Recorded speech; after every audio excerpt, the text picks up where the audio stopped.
বলছেন, আমি আমার উম্মতের ব্যাপারে আমার পরে ভয় পাই, আমার উম্মতের ব্যাপারে ভয় পাই আমার মৃত্যুর পরে। এই কথা আল্লাহর নবী বলেছেন।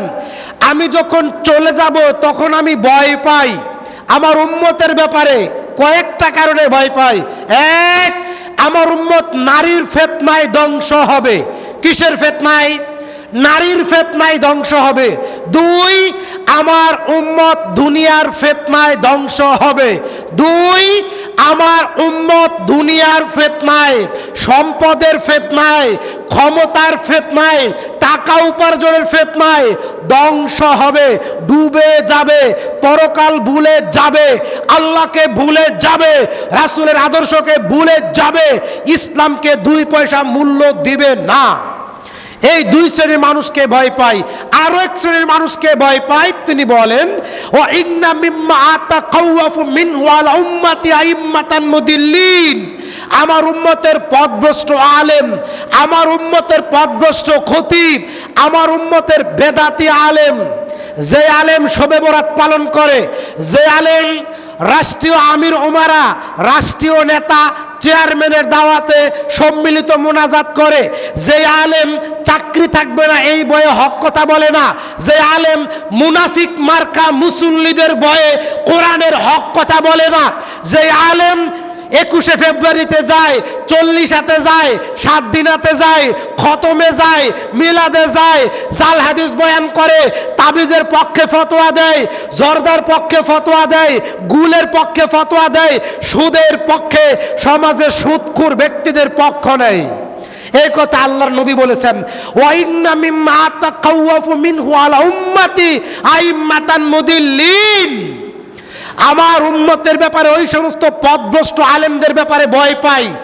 ইসলামের ধ্বংস সাধারণ মানুষ করে না, বড় বড় আলেমরা ইসলামের ধ্বংস করে, ইসলামের ক্ষতি করে।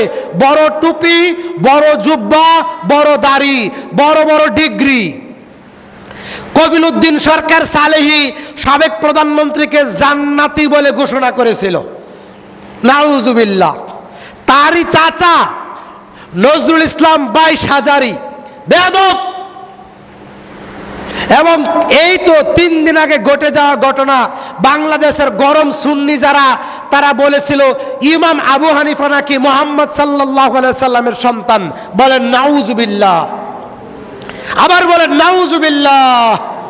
যারা বুকে হাত বাঁধাকে নিয়ে ব্যঙ্গ করে, যারা জোরে আমিন বলাকে নিয়ে ব্যঙ্গ করে, যারা রফুল ইয়াদানকে নিয়ে ব্যঙ্গ করে, যারা পায়ের গিটের সাথে গিট মিলাইতে হবে, এই সমস্ত হাদিসগুলোকে নিয়ে যারা ব্যঙ্গ করে এবং যারা পীরদের পক্ষে কথা বলে, গণতন্ত্রের পক্ষে কথা বলে, শিরিকের পক্ষে ফতোয়া দেয়, আল্লাহর নবী এই সমস্ত আলেমদেরকে গুমরা আলেম বলে আখ্যায়িত করেছেন। এই সমস্ত আলেমদেরকে আল্লাহর নবী পথভ্রষ্ট আলেম বলে আখ্যায়িত করেছেন। তিনি বলেন, ইয়াকুনু ফি আখিরিজ জামানু দাজ্জালুনা কাযাবুন ইয়াতুনাকুম মিনাল আহাদিস বিমা লাম তাসমাউ ওয়া আনতুম ওয়ালা আবাউকুম ফাইয়াকুম ওয়া ইয়াহুম লা ইউদিল্লুনাকুম ওয়া লা ইফতিনুনাকুম। আল্লাহু আকবার। সহিহ মুসলিমের বর্ণনা। আল্লাহ রাসূল বলেন, ধর্মীয় জাহেলিয়াত ইসলাম ধ্বংসের কারণ। ইয়াকুনু ফি আখিরিজ জামান, পৃথিবীর শেষ সময়। পৃথিবীর কথা বুঝেন আমার? পৃথিবীর শেষ সময়। ইয়াকুনু ফি আখিরিজ জামানে দাজ্জালুন ওয়া কাযাবুন ইয়াতুনাকুম মিনাল আহাদিস। এমন সব বক্তা বের হবে যারা দাজ্জালের সুরতে কথা বলবে। দাজ্জাল শব্দের অর্থ কি? প্রতারকবাজ। দাজ্জাল শব্দের অর্থ কি? প্রতারণাকারী, প্রতারকবাজ, ধোঁকাবাজ, মিথ্যুক, ছলনা করে, জাল হাদিস বয়ান করে। 1 লক্ষ টাকা না দিলে মাহফিলে আসবো না, 50,000 অগ্রিম না দিলে মাহফিলে আসবো না। এই সমস্ত বক্তাগুলো দাজ্জাল। আল্লাহর নবী বলেছেন, ইয়াকুনু ফি আখিরিজ জামান দাজ্জালুন ওয়া কাযাবুন ইয়াতুনাকুম মিনাল আহাদিস। তারা এমন সব কথা বলবে, বিমা লাম তাসমা, তোমরা শোনো নাই, ওয়ান্তুম ওয়ালা আবাউকুম, তোমরাও শোনো নাই, তোমাদের বাপ দাদাও শোনো নাই। লা ইউদিল্লুনাকুম ওয়া লা ইফতিনুনাকুম, তোমরা তাদের থেকে দূরে থাকবে। এবং তাদের থেকে তোমাদেরকে দূরে রাখবে।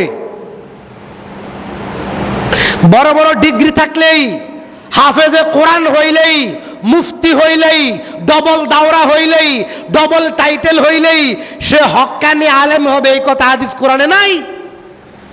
সে সত্যিকারের কোরআন হাদিস মানুষকে বলবে, এই কথা না। কত হাফেজ আছে যারা মানুষকে হক কথা বলে না, কত মুফতি আছে যারা মানুষকে হক কথা বলে না, আছে না নাই? আল্লাহ রাসূল তাদের ব্যাপারেই বলছেন, ইয়াকুনু ফি আখিরিজ জামানি দাজ্জালুনা কাযাবুনা ইয়াতুনাকুম মিনাল হাদিস বিমা লাম তাসমাউ ওয়া আনতুম লা আবাউকুম ফাইয়াকুম ওয়া ইয়াহুম লা ইউদিল্লুনাকুম ওয়া লা ইফতিনুনাকুম। এই সমস্ত বক্তাদের থেকে দূরে থাকবে, এই সমস্ত খতিবদের থেকে দূরে থাকবে, এই সমস্ত ইমামদের থেকে দূরে থাকবে। তাদের থেকে তোমরা দূরে থাকবে, তোমরাও তাদেরকে দূরে রাখবে। কারণ তারা যে জাল জয়ীব বর্ণনা করে, তারা যে দুর্বল কথা বলে, তারা যে বেদাতি আমলের কথা বলে, তাহলে নিজেরাও পথভ্রষ্ট হবে এবং তারাও পথভ্রষ্ট হবে। কাজেই ইসলাম ধ্বংসের আরো একটা কারণ হচ্ছে পথভ্রষ্ট গুমরা আলেম, পথভ্রষ্ট গুমরা আলেম। সম্মানিত হাজিরিন, আমরা এই ব্যাপারে আরো কিছু কথা শুনবো ইনশাআল্লাহ। আল্লাহ রাব্বুল আমিন সূরা লোকমানে বলেছেন, ইসলাম ধ্বংসের কারণ গান বাজনা বাদ্যযন্ত্র। ইসলাম ধ্বংসের কারণ গান বাজনা বাদ্যযন্ত্র, নাটক, সিনেমা ইত্যাদি ইত্যাদি। যদি আপনি একাধারে টিভি দেখেন, নাটক দেখেন, মুভি দেখেন, তাহলে আপনি ধীরে ধীরে ধীরে ধীরে ধীরে ধীরে আপনার অন্তর থেকে ঈমান মরে যাবে। আপনার অন্তর থেকে কি মরে যাবে?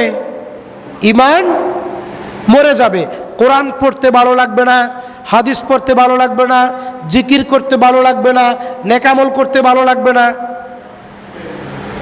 ইসলাম থেকে আপনাকে ধীরে ধীরে ধীরে ধীরে দূরে সরায় দিবে কি? এই পাপ, গান বাজনা, নাটক, সিনেমা ইত্যাদি ইত্যাদি। ইসলাম ধ্বংসের আরো একটা কারণ হচ্ছে দিন চর্চা না করা, কোরআন হাদিস চর্চা না করা, কোরআন হাদিস পড়াশোনা না করা, অজ্ঞ থাকা। শুনছি কত বড় বড় মৌলবী দেখছি, বাপ দাদার আমলে শুনি নাই এই বয়ান। নতুন নতুন মৌলবী বাড়ায়, নতুন নতুন ফাতোয়া দেয়, নতুন নতুন হাদিস কয়। এই কথা আপনার ঈমান ধ্বংসের কারণ, এই কথা আপনার ইসলাম ধ্বংসের কারণ। আপনার অজান্তেই এই কথার কারণে আপনার নেকামল নষ্ট হয়ে যেতে পারে। এজন্যে দিন ধ্বংস, ইসলাম ধ্বংস, ধর্মীয় জাহেলিয়াতের আরো একটা বড় কারণ হচ্ছে দিন চর্চা না করা, ইসলাম চর্চা না করা, কোরআন হাদিসের বয়ান না শোনা। দিন চর্চার আরো একটা কারণ, দিন ধ্বংসের আরো একটা কারণ শুধু কোরআন পড়া, হাদিস না পড়া। আপনার ভিতরে ইসলাম জাগবে না, ইসলাম টিকবে না, ইসলাম মজবুত হবে না। শুধু কোরআন পড়েন, অর্থও বুঝেন না, হাদিসও চর্চা করেন না, শুধু কোরআন পড়েন, নেকি পাবেন ঠিক, কোরআনের প্রতি ভালোবাসা থাকবে ঠিক, কিন্তু বিশুদ্ধ ইসলাম মাতৃভাষায় না বুঝার কারণে আপনি দৃঢ় থাকতে পারবেন না। আপনার ভিতরে আস্তে আস্তে আস্তে আস্তে অজ্ঞতা, দুর্বলতা কাজ করবে। ধর্মীয় জাহেলিয়াত, ইসলাম ধর্ম ধ্বংসের আরো একটা কারণ আমাদের দেশের পীর ফকিরগুলা। আমাদের দেশের পীর ফকিরগুলা, পীর ফকির যারা যায় তারা তো যায় মাশাআল্লাহ, যারা যায় না আল্লাহ তাআলা তাদেরকে অবশ্যই বরকত, রহমত, কল্যাণ দান করবেন। যেটা আল্লাহ তাআলা বলেছেন কোরআনে সূরা আনআমের 83 নম্বর আয়াতে, ওয়াল্লাযীনা আমানু ওয়া লাম ইয়ালবিসু